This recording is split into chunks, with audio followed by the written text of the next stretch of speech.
दोस्तों UPSC CSE 2026 cycle का prelims exam conduct हो चुका है। मैं आशा करता हूं कि आपका जो पेपर है वो काफ़ी अच्छा गया होगा। बट दोस्तों अगर मैं पेपर को एनालाइज करूं तो मुझे ऐसा लगता है कि इस बार पेपर ने टफनेस के सारे रिकॉर्ड ब्रेक कर दिए हैं। और अगर मैं अनएक्सपेक्टेडनेस की बात करूं तो यूपीएससी ने बहुत अच्छे से इस रोल को बखूबी निभाया है। और अगर मैं बात करूं लेंदी पेपर की तो this is one of the lengthiest paper of recent time, जहां पर 2 घंटे में 100 क्वेश्चन सॉल्व करना बहुत ही चैलेंजिंग हो गया था। जो बच्चे एग्जाम हॉल में बैठे होंगे मैं उनकी स्थिति बहुत अच्छे से समझ सकता हूं, क्योंकि मैंने भी खुद यूपीएससी एग्जाम को मल्टीपल टाइम्स दिया है। और दोस्तों जो एग्जाम प्रेशर होता है, जहां पर हम नॉर्मल क्वेश्चन से भी डर रहे होते हैं, हमारे हाथ कहां पर होते हैं आंसर लगाते हुए, वहां पे ऐसे पेपर को एग्जाम हॉल में अंडर जो है हैंडल करना एक बहुत ही स्ट्रेंथ वाला काम है, एक बहुत ही डिमांडिंग काम है, जहां पर बच्चे का पूरा टेम्परामेंट यूज होता है। तो अगर आप लोगों ने इस पर्टिकुलर सिचुएशन को अच्छे से हैंडल किया है, आप लोग एक अच्छा एग्जाम जो है देकर आए हैं, फिर तो बहुत बढ़िया, आप बिल्कुल तारीफ के काबिल हैं। बट अगर आप इस पर्टिकुलर पेपर में अच्छा परफॉर्म नहीं कर पाए हैं तो आगे क्या? इसी चीज को डिस्कस करने के लिए हमें वीडियो लेकर आए हैं, जहां पर हम बात करेंगे कि भाई हमें किस तरीके से आगे वाले प्लान को अप्रोच करना चाहिए ताकि हम एक जगह बैठ ना जाए। तो जीवन में बहुत बार निराशा हाथ लगती है, और निराशा हाथ लगने के बाद हमें उन निराशाओं से समझना होता है, लर्न करना होता है कि हमने क्या मिस्टेक करी है और कहाँ पर गलती हुई एग्जैक्टली। कई बार हम मिस्टेक नहीं करते हैं, बट सिचुएशन ऐसी आ जाती है कि जहां पर हम टूट जाते हैं या फिर अच्छा परफॉर्म नहीं कर पाते हैं, तो वो सीख लेकर हमें आगे बढ़ना पड़ता है। हम यहाँ पर सभी एक सपना लेकर इस प्रिपरेशन में आए हैं कि भाई हमें गवर्नमेंट सर्विस ज्वाइन करनी है हाईएस्ट ऑर्डर की। और अगर वो सपना पूरा नहीं हो रहा है तो हमें कहीं ना कहीं अपनी अप्रोच चेंज करनी पड़ेगी, ना कि अपना टारगेट। हमारा टारगेट वही रहेगा कि भाई हमें हाईएस्ट गवर्नमेंट जॉब, जहां पर हम लोगों की पब्लिक सर्विस कर सकें, जहां पर हम जो है अपनी पावर को पॉजिटिवली यूज कर सकें लोगों के भले के लिए, हमें उस जॉब को एस्पायर करना है और जॉब को पाने के लिए पूरी कोशिश करनी है। नो डाउट लाइफ में ये फेलियर आएंगे, डिप मूवमेंट आएगी, लो मूवमेंट आएगी, बट इसी से जब आप राइज करोगे तो आपका कैरेक्टर बिल्ड होगा। एक ऐसी शक्ति, एक ऐसी पावर आप लोगों में आएगी जो आप लोगों को बाद के चैलेंजिंग जो टाइम्स है उनको भी हैंडल करने में हेल्प करेगी। तो यूपीएससी प्रीलिम्स एग्जाम अगर आपका अच्छा नहीं हुआ है तो मेरी आप लोगों से यही रिक्वेस्ट है कि जो दुख है उसको जल्दी से समाप्त करें। ठीक है, नो डाउट ये बहुत डिफिकल्ट होता है, मैंने खुद इस पूरे प्रेशर को झेला है, बट इससे जल्दी निकलना ही एक सॉल्यूशन है। आप इसको जितना लंबा खींचेंगे उतना आपको और परेशानी होगी इससे निकलने में। तो जो हैंगओवर है पेपर खराब होने का, उसको आप आज शाम तक जो है फिनिश कर दीजिए और एक बार बैठ के पेपर दोबारा देखिए और उसमें एनालाइज करिए कि भाई मुझे एग्जैक्टली इस पर्टिकुलर पेपर को डील करने के लिए या फिर आगे वाले पेपर्स को डील करने के लिए कैसे खुद को रिग्रुप करना पड़ेगा और कैसे खुद को और बेटर प्रिपेयर करना होगा। यहाँ पर जब आप सेल्फ इंट्रोस्पेक्शन करते हैं, देखो ये बहुत ही इंपॉर्टेंट वर्ड है जो आप में से बहुत कम बच्चे करेंगे। आप में से जो हाई एनर्जी वाला बच्चा होगा वो कहेगा कि चल कोई बात नहीं, इस बार पेपर खराब हुआ है, अब दोबारा से लक्ष्मीकांत उठाता हूँ, दोबारा से पढ़ना शुरू करता हूँ, और बहुत जल्दी से पढ़ना शुरू कर देगा। गलत नहीं है वो, मतलब एक अच्छी बात है कि आप बहुत जल्दी से एक्शन मोड में आ गए हो। बट दोस्तों एक्शन मोड में आने से पहले आपको एग्जैक्टली पता तो होना चाहिए कि आपको करना क्या है, कहां पर कमी रही है। तो अगर आपको वही नहीं पता कि कहां पर कमी रही है तो फिर अगली बार आप सेम मिस्टेक्स रिपीट करोगे। तो इसलिए आपको आज जो है सेल्फ इंट्रोस्पेक्शन करना पड़ेगा। यहां पर कल जो पेपर हुआ है उसकी आपको पूरी एनालिसिस करनी पड़ेगी और आपको आइडेंटिफाई करना होगा कि भाई क्या आप पेपर में जो 60 क्वेश्चन आपकी सिलेक्शन करवा सकते थे वो आइडेंटिफाई कर सकते थे या नहीं कर सकते थे। कई बार होता क्या है कि हम बहुत प्रेशर में आके ओवर अटेम्प्ट करना शुरू कर देते हैं या फिर सिंपल क्वेश्चंस को भी आइडेंटिफाई नहीं कर पाते हैं और गलतियां करना शुरू कर देते हैं। तो यहां पर अगर कोई बच्चा अपना टेम्परामेंट मेंटेन कर पाए और खुद को रीग्रुप कर पाए ऐसे टफ पेपर में कि हाँ यार चल कोई बात नहीं, पेपर टफ आया और ये सबके लिए टफ आया है, मुझे मेरे वाले 60 क्वेश्चन आइडेंटिफाई करने हैं ताकि मेरी सिलेक्शन हो जाए। क्योंकि अगर आप इस पेपर की कट ऑफ देखें तो मुझे नहीं लगता कि इसके पेपर की जो कट ऑफ है for general category student also वो 90 से ऊपर जाने वाली है। It it should be less than 90 अगर हम पुराने पेपर्स को एनालाइज भी करें तो, क्योंकि उनके हिसाब से पेपर काफी टफ था। तो यहाँ पर अगर आप 60 क्वेश्चन आइडेंटिफाई कर पा रहे थे तो दोस्तों फिर आपकी सिलेक्शन हो जानी थी। बट अगर आप नहीं आइडेंटिफाई कर पाए तो आपको देखना पड़ेगा कि यहाँ पर क्यों हमसे गलती हुई। फिर दोस्तों आपको आपके वीक एरियाज को लिखना पड़ेगा कि भाई कौन से एरियाज वीक थे, जहां पर आते हुए भी हम क्वेश्चंस को अटेम्प्ट नहीं कर पाए, जहां पर हम अपनी नॉलेज को अप्लाई नहीं कर पाए। और फिर देखना पड़ेगा कि कौन से ऐसे और एरियाज थे जो मैं पिछले 5-6 महीने में प्रिपेयर कर सकता था बट मैंने छोड़ दिए और मुझे प्रिपेयर करने चाहिए थे। दोस्तों इस बार के प्रीलिम्स एग्जाम में भी कुछ थीम्स ऐसी थी जो हमें रिपीटेटिव नेचर की देखने को मिली है। हम हमेशा कहते हैं कि भाई अगर आप कल्चर पढ़ रहे हो तो आपको रिलीजन में बुद्धिज्म जैनिज्म बहुत अच्छे से पढ़ना पड़ेगा। आपको जितना डीप उसमें जाने का मौका मिले उतना डीप आपको उसको पढ़ना चाहिए। आपको केव आर्किटेक्चर को पढ़ना चाहिए, आप लोगों को टेम्पल आर्किटेक्चर को पढ़ना चाहिए। तो कुछ टॉपिक्स रिपीटेटिव हैं और एग्जाम में आ रहे हैं लगातार, तो वो टॉपिक्स आपको अगेन बहुत तगड़े से प्रिपेयर करने हैं। तो यहाँ पर एज अ एस्पिरेंट आपको एक बार सेल्फ इंट्रोस्पेक्शन करनी है। और दूसरी बात कि आपको एक डिसीजन लेना है। देखो, अगर आप लोग अभी सिर्फ एक बार या फिर 2 बार यूपीएससी प्रीलिम्स एग्जाम देकर आए हैं, तो आप लोगों को एक बार अपने पेरेंट्स से बात करनी चाहिए और उनसे पूछना चाहिए कि क्या मैं एक बार और यूपीएससी प्रीलिम्स दे सकता हूं, एक बार और यूपीएससी सीएससी का अटेम्प्ट दे सकता हूं। और फिर आपको बहुत तरीके से इस पर्टिकुलर प्रिपरेशन को प्लान करके अगले अटेम्प्ट को देना चाहिए। ऐसा नहीं कि आप बिल्कुल रफ मूड में चल रहे हैं, कुछ भी आ रहा है करते जा रहे हैं। एक प्रॉपर प्लान के साथ, जहां पर मेंस की प्रिपरेशन, ऑप्शनल की प्रिपरेशन भी आपको यहाँ पर इंटीग्रेट करनी पड़ेगी, क्योंकि अगले साल आपका टारगेट यूपीएससी प्रीलिम्स नहीं होगा।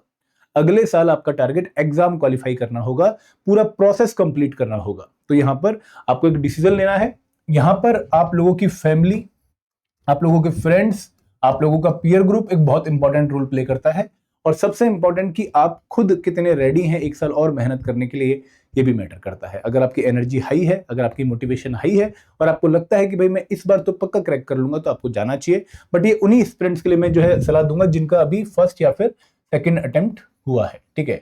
लेकिन दोस्तों, अगर आप लोग पुराने खिलाड़ी हैं, आप एक से ज्यादा अटेम्प्ट दे चुके हैं, आप जो है 2 अटेम्प्ट ऑलरेडी देने के बाद तीसरा अटेम्प्ट आपका ये था और इस बार भी रिजल्ट आपके लिए पॉजिटिव नहीं आ रहा है, तो मैं आपको सलाह ये दूंगा कि आप अगले साल के सिविल सर्विस एग्जाम के लिए पक्का जाइए, ठीक है, अच्छे से जाइए। और अगेन आपको भी ये स्टेप पूरा फॉलो करना चाहिए। आपको पेरेंट्स, फैमिली, फ्रेंड्स, इनसे बात करनी चाहिए। बट दोस्तों, आपको अब इस टाइम पर, क्योंकि आपके 3 अटेम्प्ट हो चुके हैं, आपको अल्टरनेटिव ऑप्शन भी सोचना चाहिए। देखो, ये ऐसा नहीं है कि अगर आप अल्टरनेटिव ऑप्शंस के बारे में सोचना शुरू करेंगे तो आप अपनी पिछले 3 साल की गई मेहनत को डाइल्यूट कर देंगे, ठीक है, आप अपने पद से भटक जाएंगे, आपका फोकस जो है वो खत्म हो जाएगा। ऐसा नहीं। ये अल्टरनेटिव आप लोगों को एक फाइनेंशियल स्टेबिलिटी, एक सोशल प्रेशर से रिलीफ और एक रिस्पेक्टेबल एग्जिट देने में हेल्प करेगा। और इस अल्टरनेटिव को अचीव करने के बाद भी आप अपना यूपीएससी वाला ड्रीम जो है उसको फुलफिल कर सकते हैं। तो यहाँ पे देयर आर मल्टीपल अल्टरनेटिव्स जो आप चूज कर सकते हैं अगर आपने यूपीएससी सिविल सर्विस एग्जाम की तैयारी कर ली है। ऐसा नहीं है कि कुछ कमी आपको देखने को मिलेगी इन टर्म्स ऑफ अल्टरनेटिव। आप लोग जो है सबसे बेस्ट अल्टरनेटिव जो हम यूपीएससी सिविल सर्विस एग्जाम का कहते हैं, स्टेट सिविल सर्विस को टारगेट कर सकते हैं। अगर आपके स्टेट की सिविल सर्विस का एग्जाम इस साल होने वाला है, नोटिफिकेशन आने वाली है, you should keep preparing for that particular exam also. और यहाँ पर ऐसा नहीं कि आपको डिफरेंट प्रिपरेशन करनी पड़ेगी। अगर आप यूपीएससी प्रीलिम्स एग्जाम की प्रिपरेशन कर रहे हो या फिर यूपीएससी मेंस एग्जाम की प्रिपरेशन कर रहे हो, तो ऑलमोस्ट 80 to 90% सिलेबस आप लोगों का स्टेट पीसीएस से ओवरलैप होता है। तो आपको कुछ डिफरेंट प्रिपरेशन नहीं करनी है। तो यहाँ पर जो भी अल्टरनेटिव आप चूज करोगे उसमें आपको कुछ पैरामीटर्स के बेसिस पे अल्टरनेटिव को चूज करना पड़ेगा। जैसे सबसे पहला पैरामीटर है सिलेबस ओवरलैपिंग, कि भाई आप अपना यूपीएससी वाला ड्रीम कॉम्प्रोमाइज ना करो। और जब आप यूपीएससी के लिए कोई बुक पढ़ रहे हो, फॉर एग्जांपल आप हिस्ट्री की स्पेक्ट्रम पढ़ रहे हो या पॉलिटी की लक्ष्मीकांत पढ़ रहे हो या फिर रमेश सिंह पढ़ रहे हो या फिर आप एनवायरमेंट की शंकर आईएएस पढ़ रहे हो, आप कोई भी बुक क्यों ना पढ़ रहे हो यूपीएससी एग्जाम की, ये बुक आपको हेल्प कर रही हो आपके अल्टरनेटिव एग्जाम की प्रिपरेशन में भी। मतलब एक सिंगल प्रिपरेशन से आपके मल्टीपल एग्जाम टारगेट हो रहे हो। क्योंकि दोस्तों, आप अल्टीमेटली अल्टरनेटिव क्यों चूज कर रहे हैं? ताकि आप अपनी चॉइसेस बढ़ा सकें। और ये चॉइस बढ़ाना बहुत जरूरी है, क्योंकि दोस्तों यहाँ पे हमने डेवलपमेंट की डेफिनेशन में, ह्यूमन डेवलपमेंट की डेफिनेशन में पढ़ा है कि जिसके पास चॉइसेस ज्यादा होती हैं, he is considered to be more developed. तो यहाँ पर आप लोगों को अपने लिए ये डेवलपमेंट वाला स्टेप लेना पड़ेगा। You have to generate more choices, और वो चॉइसेस चूज करने के लिए सबसे पहला ऑप्शन क्या है? सिलेबस की ओवरलैपिंग। दोस्तों, दूसरा और बहुत इंपॉर्टेंट पैरामीटर ये है कि भाई वो जो आपका सेकंड अल्टरनेटिव होगा, वहां पर आप लोगों को जो एग्जाम है वो रिसेंटली देखने को मिले। मतलब ऐसा ना हो कि आपका जो अल्टरनेटिव है वो भी काफी टाइम बाद होगा, काफी लेट होगा, कोई पता नहीं है। ऐसा एग्जाम ना चूज करिए। ऐसा एग्जाम चूज करिए जो कि बहुत जल्दी होने वाला है, जिसके बारे में काफी श्योरिटी है और आप उसको टारगेट भी कर सकते हैं। और वो एग्जाम अगर प्रोफेशनल मैनर में इंटीग्रिटी के साथ कंडक्ट हो रहा है और आपकी बॉडी जो एग्जाम सिविल सर्विस एग्जाम का कंडक्ट करती है यूपीएससी, वही उस एग्जाम को कंडक्ट कर रही हो, तो आपको उस एग्जाम की तरफ पक्का जाना चाहिए। क्योंकि आपका जो सपना है धौलपुर हाउस के बाहर खड़े होकर इंटरव्यू के लिए फोटो खिंचवाने का, वो शायद वो एग्जाम पूरा कर सकता है। तो तीसरी चीज जो बहुत इंपॉर्टेंट है कि भाई ऐसी जो है एग्जाम को अपना प्लान भी बनाइए जो कि आप लोगों को एक सोशल स्टेटस दिलवाने में हेल्प करे, एक रिस्पेक्टेबल पोजीशन मानी जाए और आपको एक अच्छी सैलरी, पर्क्स और अलाउंसेस दे। फॉर एग्जांपल कि अगर आप लोग जो है UPSC civil service exam qualify करके आईएएस आईपीएस नहीं बन पा रहे हो, तो चलो मैं आरबीआई की रेडीपी में मैनेजर बन जाता हूँ। चलो मैं नाबार्ड ग्रेड ए में असिस्टेंट मैनेजर बन जाता हूँ, चलो मैं असिस्टेंट प्रोविडेंट फंड कमिश्नर बन जाता हूँ, चलो मैं इन्फोर्समेंट ऑफिसर अकाउंट ऑफिसर की तैयारी कर लेता हूँ, चलो मैं स्टेट पीसीएस का एग्जाम देके बीडीओ या फिर बीपीडीओ या फिर ईटीओ या फिर एसडीएम इन जॉब की तैयारी कर लेता हूँ। तो आपको वो जॉब बताने में कभी दिक्कत नहीं होगी और आप ये बोल सकते हैं कि सर भले ही मैंने यूपीएससी सिविल सर्विस एग्जाम की तैयारी करी, वो क्वालिफाई नहीं हुआ, लेकिन मैं ये बन गया। तो जो एक सोशल प्रेशर है वो आप बहुत इजीली रिलीज कर देंगे। तो यहाँ पर आपके पास इस टाइम पर दोस्तों मुझे ऐसा लगता है कि अगर एनर्जी है और हिम्मत है और आप अगले अटेम्प्ट के लिए जाना चाह रहे हैं तो आप उस एग्जाम की तैयारी के साथ आप लगभग 80% टाइम अपने सिविल सर्विस एग्जाम को डिवोट करते हुए, 80% टाइम यहीं पर ही डिवोट करते हुए आप लोगों को 20% टाइम अब अपना डिवोट करना चाहिए on the alternatives as well. दोस्तों मुझे ऐसा लगता है कि मेरी प्रिपरेशन जर्नी में सबसे बड़ी गलती यही थी कि मैं बिल्कुल अर्जुन की तरह यूपीएससी सिविल सर्विस एग्जाम पे ही फोकस कर रहा था और जब एज 26 से 30 हो गई, 4 अटेम्प्ट के बाद 3 मेंस लिखे, स्टेट पीसीएस के मल्टीपल मेंस लिखे, तो मुझे समझ आया कि मुझे कुछ और एग्जाम्स के बारे में भी सोचना चाहिए था। और क्योंकि मैं जनरल कैटेगरी से बिलोंग कर रहा था इसलिए 30 की एज के बाद हमारे लिए बहुत सारे ऑप्शन क्लोज हो जाते हैं, almost 90% of the option close हो जाते हैं। तो वहां पर फिर कुछ पाथ ही नहीं दिखता कि अब क्या करें। तो दोस्तों यहाँ पर आप लोगों को इस बात का ध्यान रखना है। मेरे पास एक और एस्पिरेंट थे, सौरभ पांडे, रैंक 20 इन एपीएफसी ईयू एग्जाम 2023। दोस्तों 5 बार यूपीएससी प्रीलिम्स एग्जाम दिया, 3 बार इंटरव्यू दिया यूपीएससी का, 3 बार इंटरव्यू, मतलब अपने आप में बहुत बड़ी उपलब्धि है अगर हम देखें एज एन एस्पिरेंट कि भाई 3 बार इंटरव्यू देने गया है बंदा, लेकिन तीनों बार उनका इंटरव्यू क्वालिफाई नहीं हुआ, काफी प्रेशर हो गया, फ्रस्ट्रेशन आनी शुरू हो गई। आईआईटी बीएचयू के पास आउट थे और सेल्फ डाउट होना शुरू हो गया। देखो जब आप बहुत तैयारी करके भी एग्जाम क्वालिफाई नहीं कर पाते फिर सेल्फ डाउट आता है। तो वहां पर उनको दिखा ईओ एग्जाम, एपीएफसी एग्जाम 2023 में उसकी नोटिफिकेशन आ रखी थी और दोस्त के कहने पर उन्होंने वो फॉर्म फिल कर दिया और दोस्तों रैंक 20 उस एग्जाम में वो लेकर आए, रैंक 20। ऐसे ही योगेश सागर यूपी से आईआईटी बीएचयू से पास आउट, मैकेनिकल इंजीनियर, काफी अच्छा बैकग्राउंड, 3 बार यूपीएससी का एग्जाम दिया, 2 बार मेंस लिखा, लेकिन यूपीएससी में सफलता हाथ नहीं लग रही थी। ईओ एग्जाम का फॉर्म फिल कर दिया, एपीएफसी एग्जाम का फॉर्म फिल कर दिया, ईओ एग्जाम में रैंक 2 आया और अब बहुत अच्छे से आगरा डिवीजन में रीजनल ऑफिस में ईओ पोस्ट पर काम कर रहे हैं। तो अगर आप लोग एक पर्टिकुलर जो है टारगेट तक नहीं पहुंच पा रहे तो कहीं ना कहीं एक छोटा टारगेट अचीव करके आपको फिर बड़े टारगेट की तरफ जाना चाहिए। और ये जो छोटा टारगेट है ये आपको एक जो है प्रेशर रिलीज करने में हेल्प करता है, आपको एक रिस्पेक्टेबल एग्जिट दे देता है। तो दोस्तों अगर आप लोग इस टाइम पर प्लान बी चूज करें तो मुझे ऐसा लगता है कि एक बहुत अच्छा प्लान भी आप लोगों की वेट भी कर रहा है, एक गोल्डन अपॉर्चुनिटी आप लोगों की वेट कर रही है। और वो गोल्डन अपॉर्चुनिटी क्या है? वो गोल्डन अपॉर्चुनिटी है यूपीएससी ईपीएफओ का एपीएफसी और ईओ एग्जाम। दोस्तों आप कहेंगे कि आप ये एग्जाम नेचुरली बताने वाले थे क्योंकि ये एग्जाम आप जो है केटर कर रहे हैं, ऐसा कुछ नहीं है दोस्तों। बीइंग एन यूपीएससी एस्पिरेंट मैं आपको बता रहा हूँ कि भाई ये गोल्डन अपॉर्चुनिटी आप लोगों के लिए इसलिए है कि एक तो ये एग्जाम यूपीएससी ही कंडक्ट कर रहा है, ठीक है, यूनियन पब्लिक सर्विस कमीशन ही इस एग्जाम को कंडक्ट कर रहा है, तो हाई इंटीग्रिटी है, कोई टेंशन वाली बात नहीं है।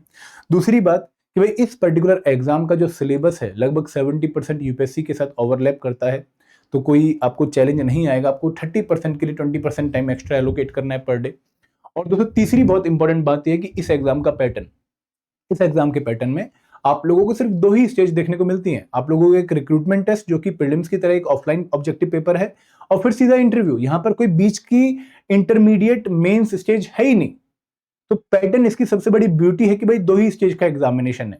इस टाइम पर अगर आप मेजर एग्जामिनेशन देखो तो वहां पर हर जगह आपको 3 स्टेज देखने को मिलेंगे, बट यहाँ पर 2 स्टेज है। तो पहला यूपीएससी कंडक्ट कर रहा है, दूसरी बात आपके एग्जाम से लगभग 70% सिलेबस ओवरलैप हो रहा है, सेम नेचर के क्वेश्चन, सेम स्टाइल के क्वेश्चन, सेम टाइप के क्वेश्चन आपको देखने को मिलेंगे। और तीसरी बात कि भाई यहाँ पर 2 स्टेज एग्जाम प्रोसेस है और उससे भी इंपॉर्टेंट ये है कि भाई अब ये एग्जाम रेगुलर हो रहा है और आप लोगों को अगले 6-7 महीनों में एग्जाम देखने को मिल सकता है। तो आप लोग जो फ्लो में है तैयारी के, वही तैयारी आपको इस एग्जाम को क्रैक करने में हेल्प कर सकती है। तो दोस्तों इस एग्जाम की तरफ आपको पक्का आना चाहिए क्योंकि अगले 6 महीने अगर आप 3 घंटे भी डेली एक्स्ट्रा दे देते हैं अपनी सिविल सर्विस एग्जाम की प्रिपरेशन के साथ तो ये एग्जाम क्वालिफाई करने में आपको दिक्कत नहीं होने वाली है। और 5वीं और सबसे इंपॉर्टेंट बात कि भाई अगर मैं इस एग्जाम में सिलेक्शन रेट देखूं पास्ट ईयर एस्पिरेंट्स का तो लगभग 80%, 30 नहीं 80% एस्पिरेंट वो हैं जो यूपीएससी बैकग्राउंड के होते हैं, जो इन एग्जाम्स को क्वालिफाई करते हैं। अगर मैं ईओ की बात करूं तो हमारे पास लगभग 116 एस्पिरेंट थे जो 2023 में सिलेक्ट हुए हैं ईओ पोस्ट पे, उनमें से 87 aspirant UPSC civil service exam background के थे। दोस्तों बहुत अच्छा हिट रेशियो रहता है यूपीएससी वाले बच्चों को क्योंकि उनको पेपर एलियन नहीं लगता, उनको पेपर लगता है कि यार ये तो पेपर हम सॉल्व करके आए हैं प्रीलिम्स में, ऐसे ही तो पेपर वहां पर भी आता है। तो सेम तैयारी, सेम टेम्परामेंट, सेम कंपोजर आपको यहाँ पर भी हेल्प कर देता है। तो दोस्तों अल्टरनेटिव इस टाइम पर चूज करना चाहिए।